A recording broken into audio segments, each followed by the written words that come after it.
We've got Neale here and Fifi here. Neale actually made the furniture, and you're a local artist, aren't you? An artisan That's maker. correct. Yeah. Yeah, and where are you based?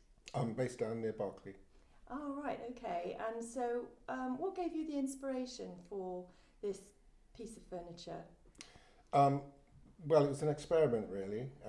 I was experimenting with having solid blocks and taking certain pieces away from it to reveal the interior.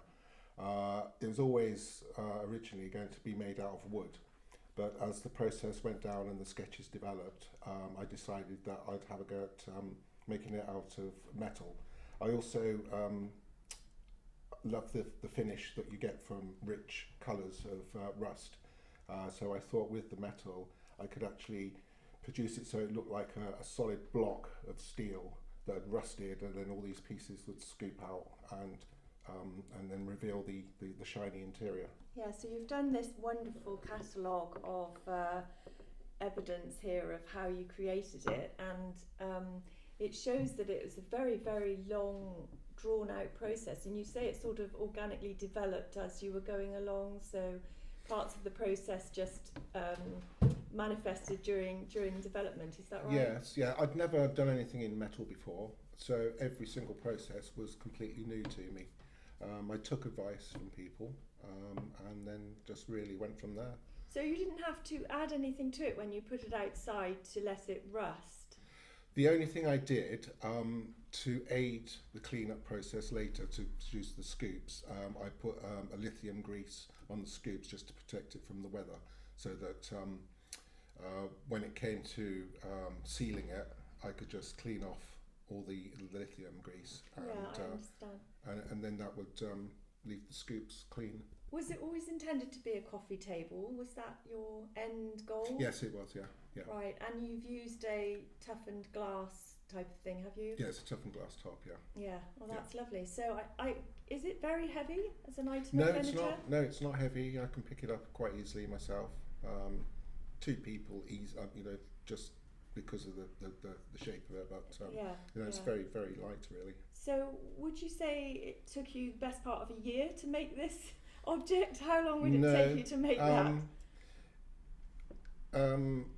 If I was to sort of put it all together as one block, I'd say I did it in maybe 5 weeks, the actual making, 5 to 6 weeks. And then I left it outside in the garden for probably another 10 weeks to 12 weeks just to achieve the finish.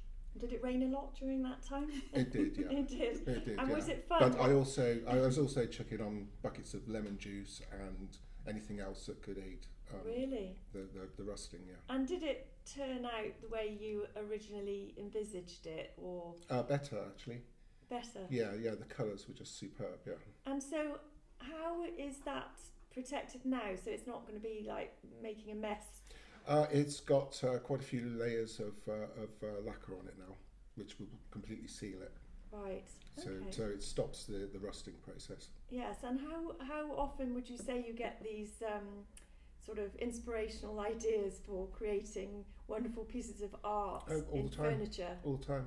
You do? Mm-hmm. So if somebody wanted to come to you with their own sort of inspirational ideas, you could bring it to life for them, maybe? Yes, yeah, of course. You could? Yeah. Excellent. Yeah. Oh, that's good. So you're based down in Berkeley, you're a local entrepreneurial artisan, and so anyone can contact you and yes, of course, come and have you do their creations for you. Yes. Excellent. Brilliant. Well, thanks for letting us know more about it. Is there anything else you'd like to tell us in the secret process of making it before we finish? Well, the process is all described in the log. So would the person who bought it be able to have the log as a sort of a thing that went with it, or? Yes, I don't see why not. Yeah, it sort of adds a little bit of extra validity to it, doesn't it? Yeah, so it just shows the process. It's got the sketches at the start, which were just ideas that were coming out. I think and then as developing. A provenance document, it's absolutely amazing, isn't it? Fantastic. What a lot of work and skill that's gone into that.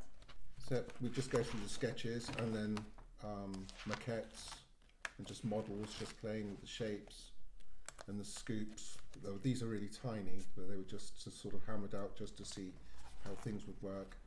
And then when it came to actually the full scale, I mocked it up just using hardboard and tin foil suspended on wires where I could shape it to see what I wanted.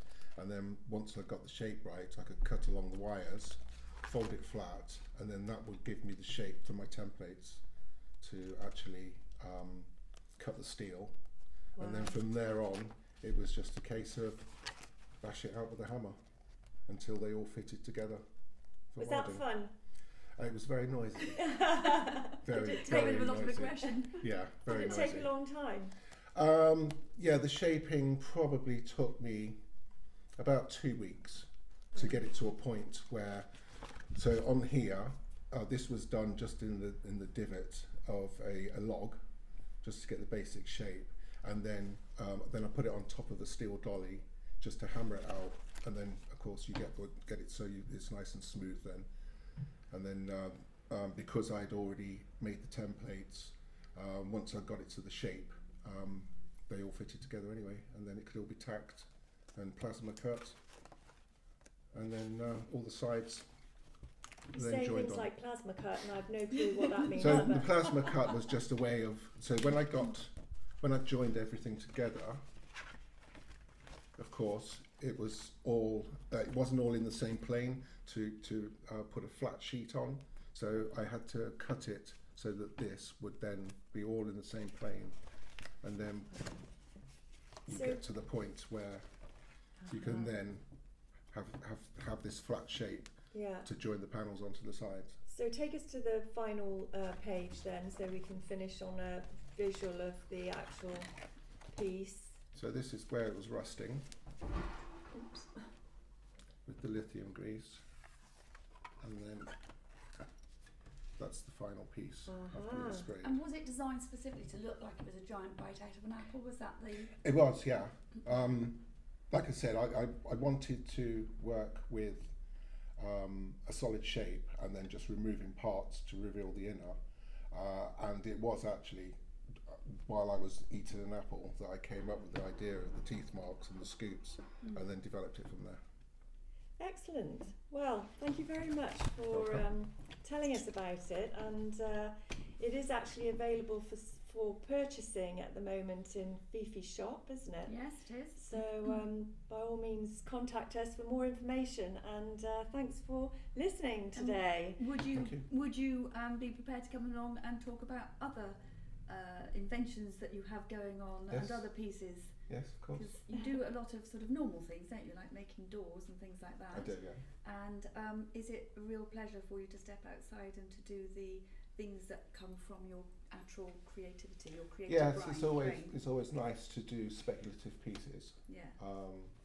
as opposed to commissions that sort of doors, windows, anything like that, the joinery side. Mm. Yeah, once you can sort of start concentrating on your own ideas and finishes and the texture and colours. And how important do you think finishes are these days? Do you think Very- that's the way very people important. want to go with things Yeah, these days? yeah. I think you get beautiful woods and veneers, but I think people are looking for something a little bit more these days. A bit outside the Yeah, the yeah. box. Yeah, Yeah. and these finishes are out there, so and you can use those, and you're excited to use them. yes, yeah, Yeah. very much so. Fantastic. Ooh, Lovely.